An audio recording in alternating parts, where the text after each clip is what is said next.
On the morning of 14 जुलाई 1789, 14 जुलाई 1789 की सुबह France के एक शहर पेरिस में आतंक का माहौल था। हुआ ये कि किसी ने अपनी तरफ से बनाकर एक अफवाह जनता में फैला दी कि फ्रांस का राजा फ्रांस की जनता पर गोलियां चलवाने का आदेश देने वाला है और वह अपने सैनिकों से जनता को मरवाना चाहता है। दोस्तों, यह खबर पेट्रोल में लगी हुई आग की तरह पूरे के पूरे फ्रांस में फैल गई। इस खबर को लेकर जनता में डर का माहौल बना हुआ था। लोगों ने सोचा कि यार ऐसे मरने से अच्छा है कि कुछ करके मरा जाए। इसलिए फ्रांस के लोगों ने एक जन सेना बनाने का निर्णय लिया, जिसमें लगभग 7,000 व्यक्ति और महिलाएं टाउन हॉल के सामने इकट्ठे हो गए और सभी लोग आपस में डिस्कस करने लगे कि अगर हमें राजा के अगेंस्ट खड़े होकर विद्रोह करना है तो उसके लिए हमें हथियारों की जरूरत पड़ेगी। तो कुछ लोगों ने कहा क्यों ना सरकारी भवनों में रखे हुए हथियारों को जबरदस्ती लूट लेते हैं, और लोगों ने यही किया। सबसे पहले उन्होंने कई लोगों की तादाद में मिलकर बास्तील किले की जेल को तोड़ दिया, जिसमें उन्हें भारी मात्रा में गोला बारूद मिलने की संभावना थी। बास्तील जेल का जो कमांडर था वो हथियारों की इस लड़ाई में मारा गया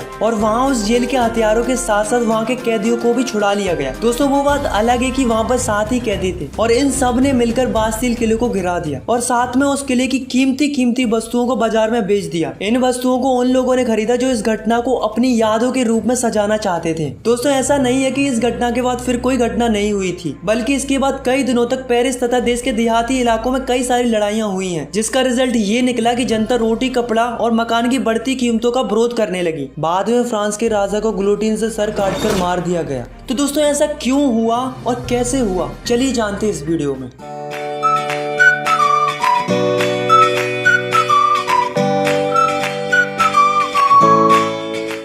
तो दोस्तों, इसे जानने के लिए हमें जाना पड़ेगा 18वीं सदी में। तो दोस्तों, चलते हैं France society during the late 18th century.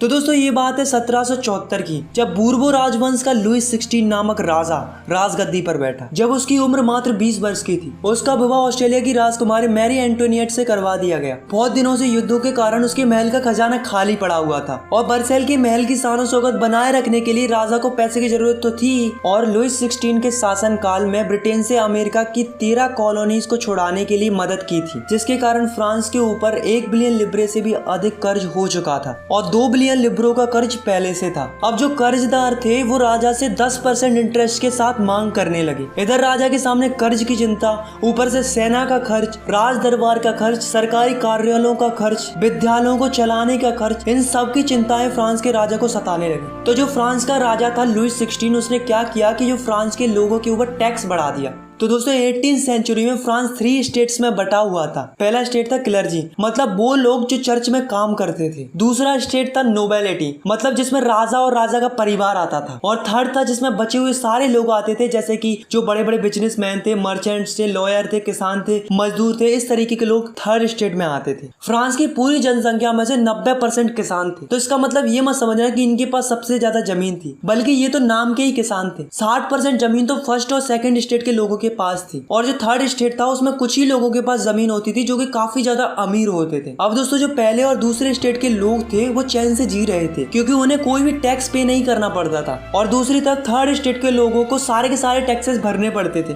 जैसे कि जो टैक्स किसानों के द्वारा चर्च में जाता था उसे हम टिथ कहते थे। ये टैक्स फसल का 10वां हिस्सा होता था और इसे धार्मिक टैक्स भी कहा जाता था। और तो और दोस्तों, राजा ने रोजाना उपयोग में आने वाली सामग्री पर भी टैक्स स्टार्ट कर दिया था, जैसे कि तंबाकू, नमक। तो दोस्तों, इस प्रकार राजा ने महल के सारे खर्च जनता के ऊपर डाल दिए थे और राजा उनसे जबरदस्ती टैक्स वसूलने लगा। और उसे भरते कौन थे? मात्र थर्ड स्टेट के लोग। तो दोस्तों, 1715 में फ्रांस की पॉपुलेशन थी 2.3 करोड़ और 1789 में फ्रांस की पॉपुलेशन बढ़कर हो गई 2.8 करोड़। तो आप देख सकते हो कि जो फ्रांस की पॉपुलेशन थी वो कंटिन्यूअसली बढ़ती जा रही थी। अब आप खुद ही सोचो, अगर पॉपुलेशन बढ़ेगी तो उनकी डिमांड भी बढ़ेगी, क्योंकि फसल की पैदावार तो उतनी ही थी, मगर पॉपुलेशन के बढ़ते लोगों को ज्यादा फूड की रिक्वायरमेंट थी। इसलिए फ्रांस के लोग भूखे मरने लगे, उन्हें खाने के लिए स्ट्रगल करना पड़ता था। इसके चलते पूरे फ्रांस में महंगाई बढ़ गई, गरीब और गरीब होते गए और अमीर होते गए। ऐसा नहीं है दोस्तों कि लोगों ने इसका विरोध नहीं किया, बल्कि विरोध किया था, बल्कि काफी बड़ा रिवोल्ट किया था, पर वो उतना इफेक्टिव साबित नहीं हुआ, क्योंकि लोगों के पास तब ना पैसा था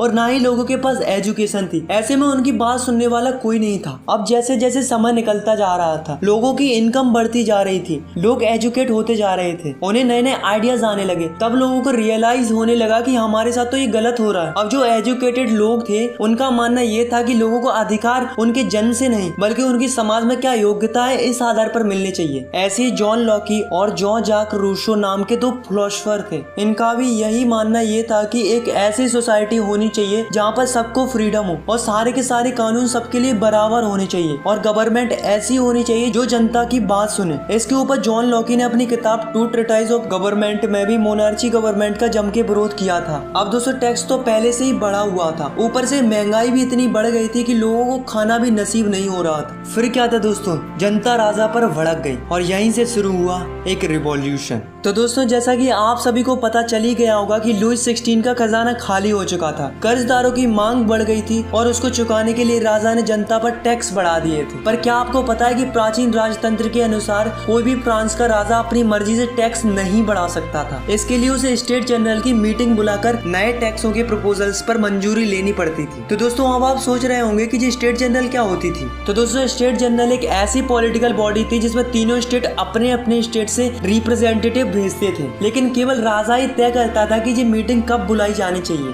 तो दोस्तों इसकी लास्ट मीटिंग 1614 में बुलाई गई थी, लेकिन फिर उसके बाद लुई 16 ने 5 मई 1789 को नए टैक्स बढ़ाने के लिए मीटिंग बुलाई, जिसमें फर्स्ट और सेकंड स्टेट ने 300 रिप्रेजेंटेटिव भेजे और जो थर्ड स्टेट था उसने 600 रिप्रेजेंटेटिव भेजे। अब दोस्तों इस सभा में किसानों तथा कारीगरों को अंदर जाने की परमिशन नहीं थी। तो दोस्तों इन्होंने क्या किया कि 4000 पत्रों में अपनी शिकायतें और मांगे लिखकर असेंबली में भेज दी। लेकिन दोस्तों असेंबली के अकॉर्डिंग हर एक स्टेट को केवल एक एक वोट डालने का ही अधिकार था। पर अब की बार क्या हुआ कि जो थर्ड स्टेट के लोग थे उन्हें ये मंजूर नहीं था, क्योंकि वो चाहते थे कि पूरी की पूरी असेंबली वोटिंग करे, केवल 3 ही वोट पर फैसला नहीं दिया जाना चाहिए। लेकिन जो लुई 16 था उसे ये प्रस्ताव स्वीकार नहीं था। राजा ने इस थर्ड स्टेट के प्रपोजल को नहीं माना, जिसके कारण क्या हुआ कि जो थर्ड स्टेट के लोग थे वो निराश होकर असेंबली के बाहर चले गए और यही सभी लोग 20 जून को वर्साई के इंडोर टेनिस कोर्ट में जमा हुए। इन सब लोगों ने मिलकर एक डिसीजन लिया कि जब तक हम एक ऐसा कॉन्स्टिट्यूशन नहीं बना लेते जिसमें राजा के पास कम पावर हो, तब तक हम सब लोग मिलकर स्ट्रगल करते रहेंगे और राजा के खिलाफ लड़ते रहेंगे। उन्होंने अपने आप को एक नेशनल असेंबली घोषित कर लिया था। दोस्तों उस असेंबली के 2 लीडर बनाए गए, पहला था मिराबियू और दूसरा था एबेशियस। इन दोनों ने असेंबली को लीड किया। दूसरी तरफ फ्रांस में कड़ाके की ठंड पड़ रही थी, जिसके कारण क्या हुआ कि फ्रांस की जो अधिकतम फसल थी वो मारी गई। लोगों में भुखमरी इतनी बढ़ गई थी कि औरतों ने जबरदस्ती खाने पीने की चीजों को दुकानदारों से छीन लिया। यह देखकर राजा ने सेना को आदेश दे दिया कि तुम शहर में प्रवेश करो। जैसे ही सेना ने शहर में प्रवेश किया तो लोगों में हड़कंप मच गया।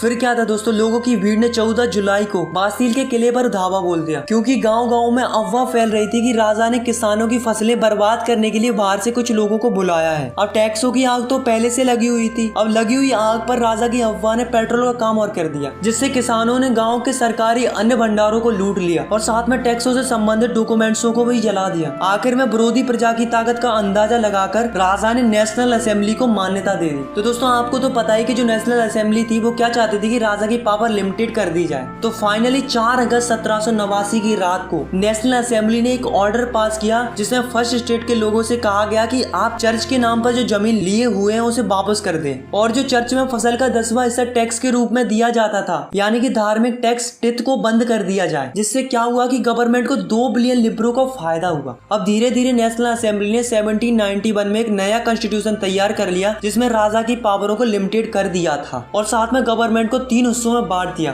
First legislative, second executive, third judiciary. पहली वो होती है जो कानून बनाती है, दूसरी वो होती है जो ये देखती है कि जो ये रूल्स बने हैं वो फॉलो हो रहे हैं या नहीं हो रहे हैं, और तीसरी वो होती है अगर कोई रूल्स फॉलो ना करे तो उसे सजा देने का काम कौन करती है? जुडिशरी करती है। अब दोस्तों देखते हैं कि 1791 में जो नया कॉन्स्टिट्यूशन बना था वो कैसा था। तो जो फ्रांस की टोटल पॉपुलेशन थी वो थी 28 मिलियन। उसमें से 4 मिलियन लोग ही ऐसे थे जो वोट डाल सकते थे और जिन्हें फ्रांस के लोग एक्टिव सिटीजन्स कहते थे। इसके अंदर वो लोग आते थे जो कि मेल हो और उनकी उम्र 25 साल से ज्यादा हो और जो गवर्नमेंट का टैक्स भी भरते हो। और 3 मिलियन लोग ऐसे थे जिन्हें फ्रांस में पैसिव सिटीजन्स कहते थे, जो कि वोट नहीं डाल सकते थे, जैसे कि बच्चे, औरतें, और वो लोग आते थे जिनकी उम्र 25 साल से कम हो। हो। अब जो एक्टिव सिटीजन थे वो वोट डालकर एक जज चुनते थे और साथ में 50,000 इलेक्टर्स चुनते थे। अब जो 50,000 इलेक्टर्स थे उन्हीं में से 745 मेंबर नेशनल असेंबली के लिए बनते थे और जो 745 मेंबर थे वही राजा पर कंट्रोल रखते थे। अब राजा के पास केवल एक ही पावर थी, वो थी वीटो पावर, जिसका मतलब होता है कि राजा की मर्जी के बगैर कुछ नहीं होगा। और जो नेशनल असेंबली थी वही मंत्रियों को कंट्रोल भी करती थी। तो ये जो कॉन्स्टिट्यूशन बना था इसके अकॉर्डिंग लोगों को कई सारे अधिकार मिले, जैसे कि right to life, freedom of speech, freedom of opinion and equality before law.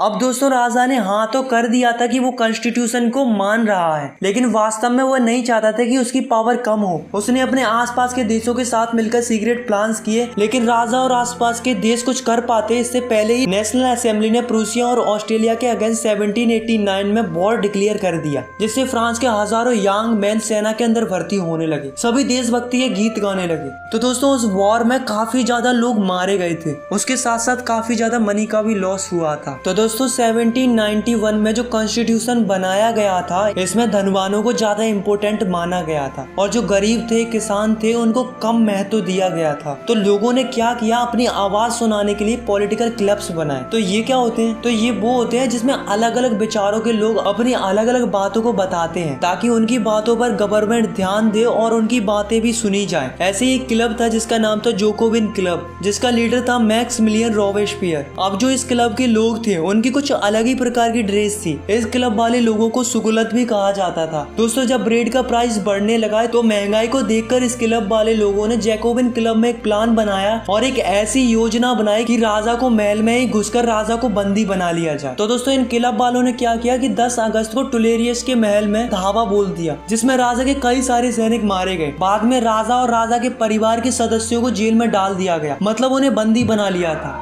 और फिर नेशनल असेंबली ने चुनाव कराए। फाइनली 21 सितंबर 1792 को राजाशाही राजतंत्र का अंत कर दिया गया और फिर मोनार्ची सिस्टम खत्म हुआ और एक नया रिपब्लिक सिस्टम यानी कि वोट डालने का सिलसिला शुरू हुआ। अब जो फ्रांस था वो एक रिपब्लिक कंट्री बन चुका था और जो लुई 16 था जो बंदी बना लिया गया था उसे राजद्रोह के आरोप में मौत की सजा सुना दी गई। फाइनली 21 जनवरी 1793 को प्लेस दी कॉन्कार्ड में राजा को ग्लोटिन से सर काट कर मार दिया गया और सबको वोट डालने का अधिकार मिल गया। अब जो जोकोविन क्लब की जो सरकार थी यानी कि रोबेस्पियर की सरकार, वो क्या करने लगी कि फ्रांस में जो भी गणतंत्र के खिलाफ होता, चाहे वह उसकी स्वयं की पार्टी का ही क्यों ना हो, उसे जेल में डालकर मुकदमा चलाया जाता था और दोषी पाए जाने पर गुलोटिन पर चढ़ाकर उसका सर कलम कर दिया जाता था। पर जो जैकोबिन क्लब था उसने कम काबिल तारीफ किया था, वो थी एबोलिशन ऑफ स्लेवरी। तो ये स्लेवरी क्या थी, तो दोस्तों फ्रांस की जो कॉलोनी थी कैरिबियन में, Martinique, Guadeloupe and San Domingo, तो यहाँ से क्या होता कि कई सारी चीजें इंपोर्ट होकर फ्रांस के अंदर आती थी, जैसे कि तंबाकू, इंडिगो, शुगर, कॉफी। तो इस तरीके की चीजें यहाँ से फ्रांस के अंदर आती थी। पर प्रॉब्लम क्या थी कि इन चीजों को बनाने के लिए वहाँ पर कई सारी लेबर्स की जरूरत पड़ती थी और यहाँ से काम करने के लिए वहाँ जाने के लिए कोई तैयारी नहीं था। तो इसके लिए जो फ्रांस के ट्रेडर्स होते थे वो क्या करते थे, पहले तो ट्रेडर्स फ्रांस से निकलते थे और अफ्रीकन कोस्ट तक जाते थे और फिर वहाँ से लोगों को खरीदा जाता था और उन्हें हाथों में हथकड़ियां डालकर अटलांटिक महासागर से होकर करेबियाई देशों तक ले जाया जाता था। वहाँ पर उनसे जबरदस्ती काम कराया जाता था।